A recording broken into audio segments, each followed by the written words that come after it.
Lockdown लोग बंद थे, मुझे कहते घर एक राजस्थान में भी कोरोना का बहुत शानदार काम है। तो केरला अगर जीत सकता है, लेफ्ट फ्रंट वापिस रिपीट कर सकता है, तो हम क्यों नहीं कर सकते। हमें ऐसा लगता है कि पब्लिक जहन के अंदर खाली कोरोना कोविड नहीं है राजस्थान के अंदर, और भी बहुत कुछ है कोविड के अलावा भी। कोविड तो है ही है, ओपीएस भी अपना आप में बड़ा फैसला है कर्मचारियों के लिए, मानवीय दृष्टिकोण से है। आरजीएसएस का बड़ा फैसला है, पर साथ में जो ये हमने राइट टू हेल्थ एक्ट बनाया है, 25 लाख का बीमा दिया है, ये आम लोगों को इस बात का एहसास है कि 93% जनता कवर होगी इसके अंदर। बाकी जो राज्यों के अंदर या केंद्र में जो आयुष्मान भारत है, वो 30-40% जनता की कवर नहीं है उसके अंदर। तो खाली जो सोशो इकोनॉमिक सेंसस हुआ था यूपी गवर्नमेंट वक्त में, वो तक ही सीमित है वो लोग। हमने यहाँ पे क्या है, गरीब अमीर कोई हो, सबके लिए 25 लाख का बीमा है। अगर पैसे वाला है तो 850 रुपये दे दो खाली उसको, नाम मात्र के, वो भी 25 लाख कवर हो रहा है। तो शानदार योजना एक के बाद इतनी बनी हम लोगों ने। अब तो मैं क्या रिपीट करूँ, सब मालूम है आप लोगों को कि महिलाओं को। गहलोत साहब, जो इंडिया और भारत, क्योंकि जो इंडिया अलायंस बना है, कल भी आपने कहा था कि बीजेपी की चूल्हे हिल गई इसकी वजह से, तो ये भारत इंडिया की जो लड़ाई शुरू हुई है वो इंडिया की वजह से हुई है क्या? तो आप देखिए ना, अगर मान लीजिए जब से इंडिया बना है, गठबंधन बना है, उसके बाद में प्रधानमंत्री की बोली बदल गई है भाषणों के अंदर, गृह मंत्री की बोली बदल गई है, केंद्रीय मंत्रियों की, नेताओं का जो बोलने का तरीका, वो बॉडी लैंग्वेज बदल गई पूरी तरह। क्यों बदल गई? एक खाली गठबंधन बनाने मात्र से, उससे अगर मान लीजिए बॉडी लैंग्वेज बदल जाती है तो आप समझ सकते हो कितने घबरा गए हैं। अब इंडिया भारत और ये नए नए विवाद पैदा कर रहे हैं।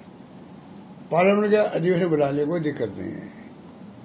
सोनिया जी कह रही भाई ये तो बताओ, आपने कोई किसी को पूछा नहीं, बुला लिया, और साथ में एजेंडा क्या किसी को बता नहीं रहे हैं। ये बहुत खतरनाक बात है।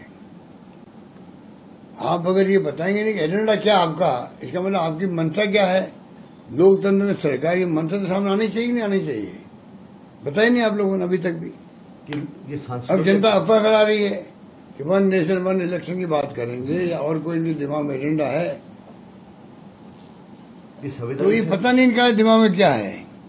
ये तो ठीक है ना, पता नहीं राष्ट्रपति के लिए प्रेसिडेंट ऑफ भारत लिखा है, ये प्रेसिडेंट ऑफ हिंदुस्तान लिख सकते थे। ये कुछ भी कर सकते हैं। कहने का मतलब कि ये बहुत खतरनाक खेल खेल रहे हैं लोग देश के अंदर। लोकतंत्र खतरे में, हम बार बार कहते हैं। संविधान की धज्जियां उड़ रही है, क्यों कह रहे हैं हम लोग? सोच समझ कह रहे हैं।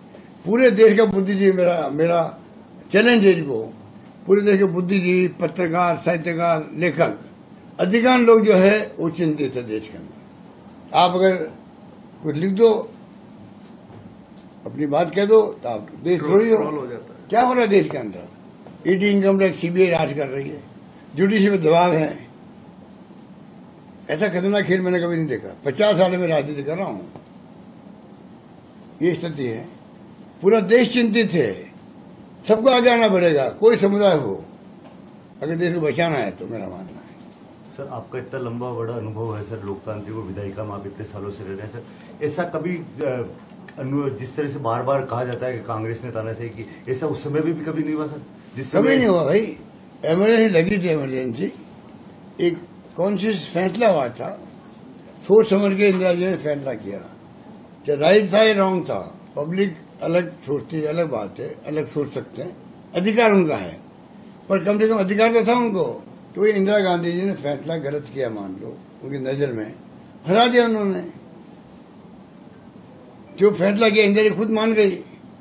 पर आज ये लोग तो गुपचुप तरीके से जो राजनीति कर रहे हैं, और खतरनाक है ना वो तो। आज अडवाणी जी ने सरकार बनते ही एक साल में कह दिया था अघोषित इमरजेंसी की तरह का माहौल है।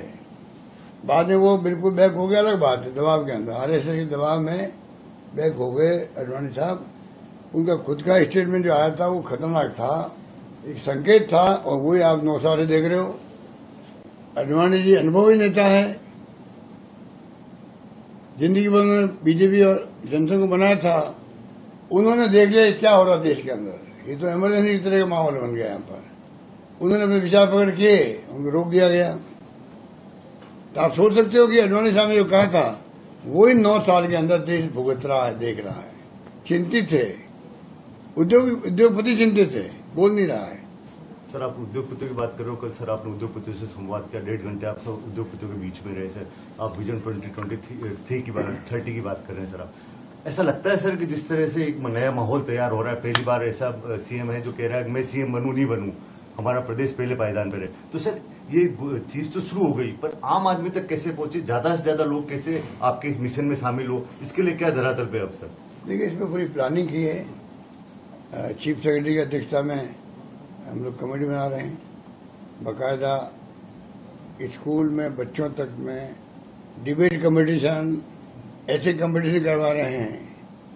प्री बजट की मीटिंग होती है तो अलग अलग वर्गों को बुलाते हैं हम लोग। उसमें चैम्बर ऑफ कॉमर्स के भी होते हैं, इंडस्ट्री के भी होते हैं, लेबर संगठनों के लोग भी होते हैं, एक्टिविस्ट भी होते हैं, धर्मगुरु भी होते हैं, छात्र युवा भी होते हैं। जो भी वर्ग है उसी ढंग से हम चाहेंगे कि इसमें सबको इन्वॉल्व करें। अब देखिए, कल मैं तो कहा नहीं था, रामनाथ जाट जी ने और आप लोगों ने मिलकर ही मिशन 2030 का कंसेप्ट देकर मीटिंग करवा दी यहाँ पर।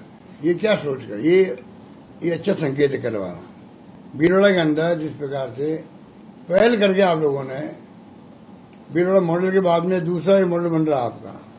भीलवाड़ा से शुरुआत हुई है, देश भर के अंदर जाएगा मैसेज, देश भर के प्रदेश में जाएगा, देश में भी जाएगा। मिशन 2030 की चिंतन शुरू हो गया है भीलवाड़ा से। ये भी आपके खाते में जा रहा है। आप लोग बताइए। ये गहलोत साहब, पहली बार मैं देख रहा हूँ इस तरह का परसेप्शन बन गया है आपके खिलाफ। आपकी कोई एंटी इनकम्बेंसी नहीं, आपकी सरकार की एंटी इनकम्बेंसी नहीं, पर कुछ विधायक और कुछ मंत्री, ये तो पॉपुलर है इनके चुनाव में, उनके खिलाफ कुछ नाराजगी है। तो क्या टिकट बदलने की कवायद की जाएगी? देखिए, कुछ पहली बार है कि सीएम और सरकार के खिलाफ एंटी इनकम्बेंसी पूरे स्टेट में नजर नहीं आ रही है। कुछ नाराजगी जेन्युइन भी हो सकती है, कुछ नाराजगी आर्टिफिशियल हो सकती है, कुछ नाराजगी जो विपक्ष में पार्टियां होती है उसमें आरएसएस और बीजेपी के साथ जानते हो, उनका मार्केटिंग करने का तरीका, उसके कारण भी हो सकती है। तो सब मिला जुला कर जो माहौल बना दिया।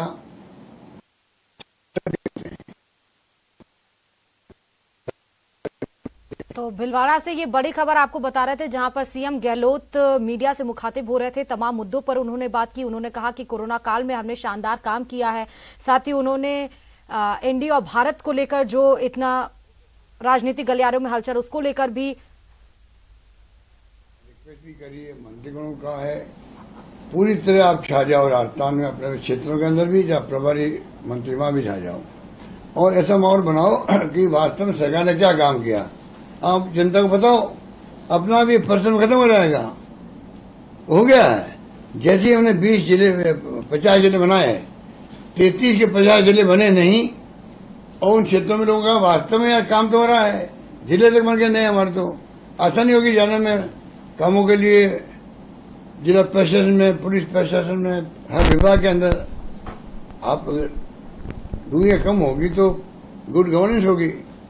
तो ये जो हमने फैसले के बाद एक समझता हूँ ये घबरा रहे हैं बीजेपी वाले। तो कोरोना काल में हमने शानदार काम किया। मुख्यमंत्री अशोक गहलोत भिलवाड़ा में मीडिया से मुखातिब हो रहे हैं। उस दरमियान उन्होंने कहा कि गठबंधन से दरअसल केंद्र सरकार घबरा गई है। लॉकडाउन में कोई भी भूखा नहीं सोया। इस तरह से हमने व्यवस्थाएं की थी, इस तरह से मैनेजमेंट हमने किया था कि राजस्थान में कांग्रेस दोबारा रिपीट करेगी और कांग्रेस बेहतर प्रदर्शन कर रही है। देश के हालात गंभीर हैं, केंद्र सरकार क्या कर रही है, महंगाई को लेकर भी उन्होंने कहा। गठबंधन से बीजेपी घबरा गई है। तमाम मुद्दों पर तमाम सवालों पर जवाब शानदार पूर्वक देते हुए मुख्यमंत्री अशोक गहलोत नजर आए। कितनी बड़ी घटना थी वो, 4 घंटे में पकड़े गए। जोधपुर में अखिल भारतीय विद्यार्थी परिषद के बच्चे थे वो, जो रेप किया सुबह सुबह 5 बजे, 2 घंटे में पकड़ लिया उन लोगों को। तो आज बताइए, वो तो चुप हो गए क्योंकि एबीपी के बच्चे थे वो, पर मैं बताइए आपकी आज वो बोल रहे हैं, जनता उन्हें विश्वास नहीं कर रही है।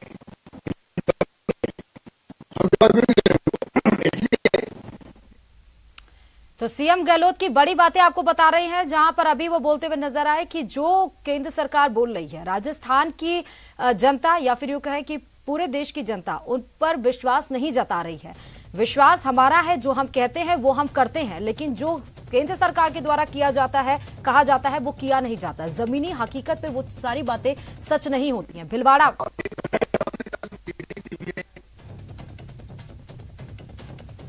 भिलवाड़ा के दौरे पर सीएम गहलोत हैं, जहां पर वो मीडिया से मुखातिब हो रहे हैं। कुछ बड़ी बातें आपको बता देते हैं सीएम गहलोत की।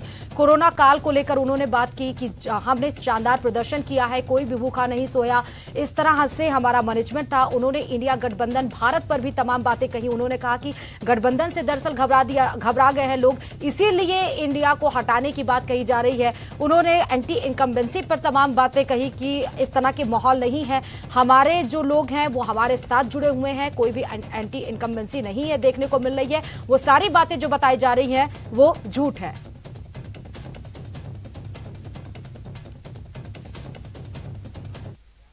तो भिड़वा